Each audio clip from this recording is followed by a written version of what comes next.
As part of our continuous improvement journey, I'm delighted to announce the go-live of GroupTalk, our new communication app used at turnaround.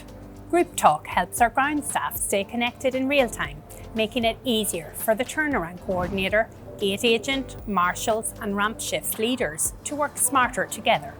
So during the trial with the GroupTalk app, we used it at SAM 418 and it saved me time having to, instead of walking back up to the gate, telling the staff you're cleared to board, going back down to the aircraft to see how the loaders are getting on. It saved me so much time. I was able to communicate with the staff from down at the aircraft to say you're cleared to board. Then I was able to come back up to the gate, talk to the loaders while I was at the gate, say I'm missing one passenger with one bag, you can use the triple or say I need that bag off and give them the tag number.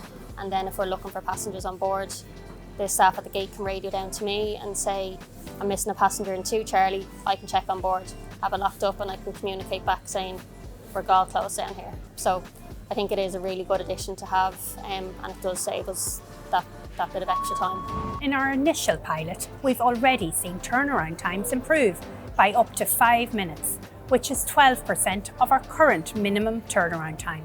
Looking ahead, we're excited to explore more ways GroupTalk can enhance efficiency across other areas of Aer Lingus, helping us to build a bigger, better airline for the future.